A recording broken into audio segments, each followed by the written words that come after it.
Account आपको send कर दिया हुआ है, 24 घंटे सर्विस ऑन है, जब भी चाहिए जब भी चाहिए वो रास्ता कर लिएगा। ठीक हो गया? बेटा आप लोगों भी बच्चे हो इस काम में। कितनी शॉप वालों के पास जाओगे? जूतियाँ घिस जाएँगी तुम लोगों की, जूतियाँ। इतनी शॉप्स हैं आप लोग दीवारों में टकरे मारोगे, अपने बाल नोचने लग जाओगे कि यार ये क्या क्या बंदी क्या है ये? बेचनी भी फुल धड़ल्ले से हूँ, ठीक है? रोक सको तो रोक लो, चैलेंज है। असल में ना आप लोगों की अकल ही घुटनों में। पता नहीं कहाँ-कहाँ से आ जाते हैं मुँह उठा के पिंकी, मैं पिंकी को पकड़ूँगा मैं पिंकी को पकड़ूँगा। तौबा तौबा, कोई हाल नहीं है तुम लोगों का।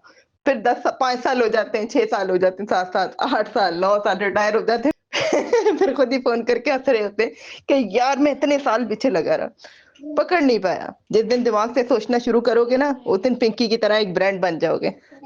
दुनिया आगे पीछे होगी, सलाम ठोकेगी। ये मेरे साथ ये फालतू बातें नहीं किया करे, ये बच्चों वाले काम है जो आप मेरे साथ फ़िज़ूल बातें कर रहे थे। और हाँ, सन्नी भी मेरे पास ही है और लकी भी मेरे पास ही है। मैंने कहा क्या यार, ऐवें ही बच्चों को तंग करोगे। उठा लो अगर उठा सकते हैं। मेरे पास से धड़ल्ले से काम कर रहे हैं। पूरे कराची में अंधेर डाला हुआ है। रोक सको तो रोक लो। आपको बात करने से पहले ऊपर देख तो लेना चाहिए था। मैंने डॉन लिखा हुआ है। समझ नहीं आया मतलब? इतने समझदार हो गए फिर फजूल बच्चों वाली बातें कर रहे थे मेरे साथ। सही है जी बिल्कुल। आमिर साहब, ये ऑडियो हमने आपको दोबारा शायद सुनवा दी, पहले भी आपने सुनी होगी। अब देखिए ये इसका कॉन्फिडेंस, और वो कह रही है रोक सको तो रोक लो। बड़े धड़ल्ले से वो अंधेर नगरी उसने मचाई है, तदरीसी इदारों को भी उसने नहीं बख्शा, लेकिन हाथ कोई नहीं डाल सकता। आमिर साहब, हाँ शुक्र है आपने रोक सको तो रोक लो, आगे नहीं कहा, तब्दीली आई रहे वो पहले ही भुगत रहे हैं तब्दीली वाले भी। 1982-83 में ना मुझे याद है, मुल्तान में मेरे मामू सरवर मुनि राव पीटीवी के उस वक्त वहाँ स्टेशन हेड थे।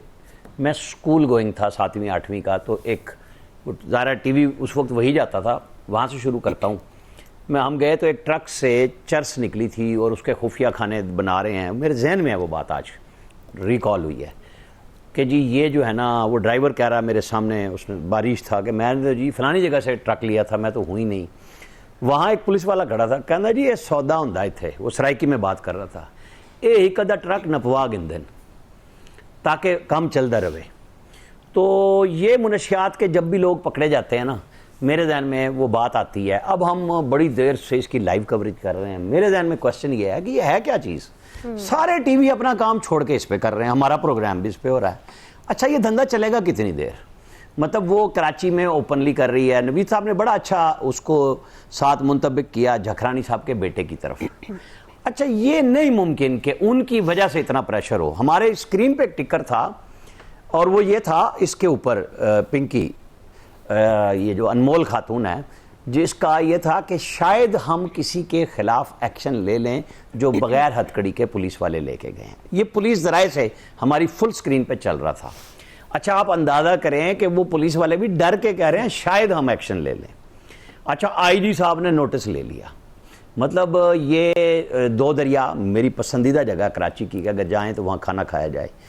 लेकिन वहाँ डर ये होता है रात के वक्त के जनाब, वो एक तो साथ गार्ड्स होते हैं ना डबल कैबिन में सबके, वहाँ लैंड क्रूज़र भाग रही हैं, जीएमसी भाग रही हैं, उल्टे रास्ते जाएंगे, फुटपाथों से गुजारेंगे, क्योंकि सब इस आइश के नशे में हैं। और प्रोटोकॉल उनको सबको यही वाला है जो इस पिंकी खातून ने कहा है कि हाथ नहीं लगा सकते। आम इंसान तो है ही कीड़ा मकोड़ा, और ये हर जगह पे इन लोगों के लिए, चाहे वो, मैं ये कराची की मिसाल इसलिए दी कि मैंने वहाँ आँख से देखा। इस्लामाबाद में रात को इन्हीं लोगों का राज होता है, रेसिंग कर रहे हैं, कोई नहीं पूछता। वो पकड़ के 2-4 यहाँ पे आते हैं। वो एक जुनेजो साहब भी आए थे, आपको याद होगा, इस्लामाबाद पुलिस में। फिर बेचारे की पिटाई शिटाई वो धरने में हो गई थी, लेकिन वो भी रैम्बो बना हुआ था कि ट्रैफिक पुलिस में मैं पता नहीं क्या कर दूंगा। उसके बाद वो पता नहीं जाने, अल्लाह जाने किधर चले गए। ठीक है जी। अब ये जो कराची का वाक़या और हम सब गुफ्तगू कर रहे हैं, वो आपने उसका अयान अली का भी जिक्र कर दिया। मैं यही ले रहा था कि वो कहते हैं ना ब्रांड है, वो ब्रांड क्या है? वो जो लाहौर से गाना गाता होता है कि साडा टिकाना लाहौर है। मतलब इसी किस्म के सारे लोग आजकल चल रहे हैं ना, कि वो जो भी ब्रांड बने हुए हैं, चाहे वो मनशियात वाले हैं, वो सियासतदानों के हैं। क्योंकि हमारे ड्रामे फिल्में शुरू ही नहीं से होते हैं कि जनाब पाँव रख रहा है तो 6 पीछे गनमैन खड़े हैं, और हम सब शौक से देखते हैं और यही फिल्में बिकती हैं। कोई आप मतलब संजीदा प्रोग्राम कर लें, कोई नहीं देखेगा।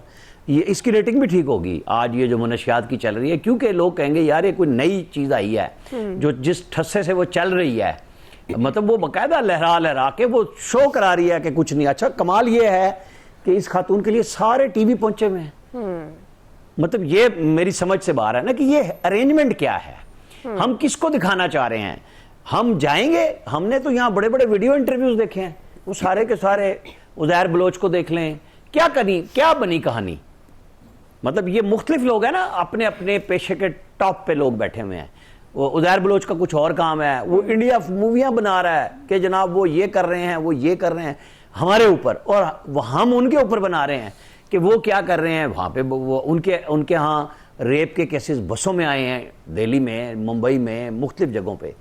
अच्छा ये जो बड़ों के कारोबार, ये अमीर का नशा नहीं है, इसको थोड़ा सा मैं लाऊंगा। जी जी, ये स्कूल की बच्चियां और कॉलेज की बच्चियां, यूनिवर्सिटी की बच्चियां, ये लोग अपने नशे में, ये मैं बच्चियों का नाम जानबूझ के ले रहा हूं, उनको इस्तेमाल किया जाता है। ये उमरा के बच्चे, आप पार्किंग्स में चले जाएं, ये वर्गला के स्कूल टाइम में, कॉलेज टाइम में बच्चियों को ले आते हैं और ये एक दफा सुंघाते हैं, उसके बाद वो उनकी पपेट बन जाती है, वीडियो भी बन जाती है उनकी।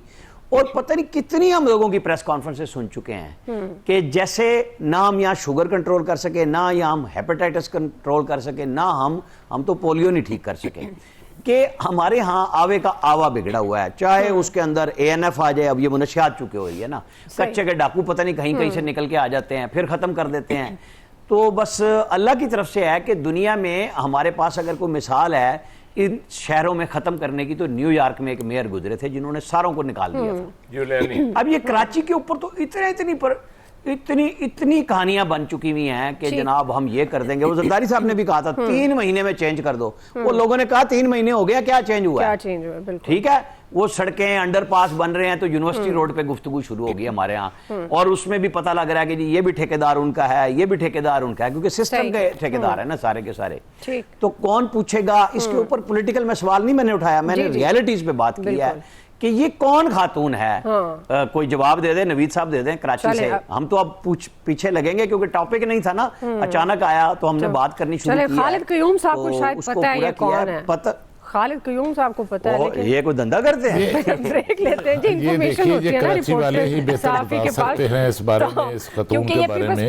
हमने तो टीवी पर देखा है सारा, और उसके बाद जो उसकी ऑडियो देखी है हमने, सुनी है। ब्रेक ले रहे हैं, ब्रेक के बाद। और ये जो जी ब्रेक के बाद खालिद साहब जी, वेलकम बैक नाज़रीन। खालिद कयूम साहब आपकी तरफ आएंगे, अब बताइएगा कौन है ये, कहाँ से आई और क्यों इतना प्रोटोकॉल इसको मिला है?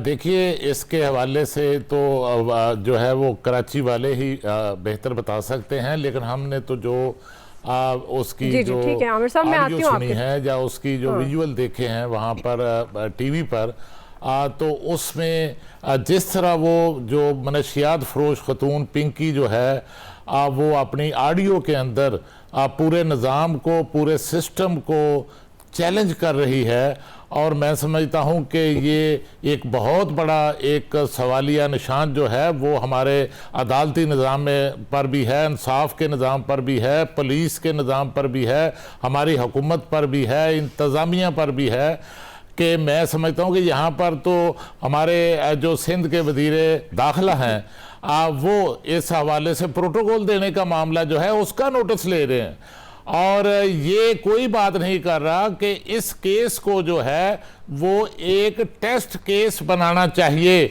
और ये सिर्फ कराची में एक इलाके में, एक एरिया के अंदर ये सारा धंधा जो है वो नहीं हो रहा।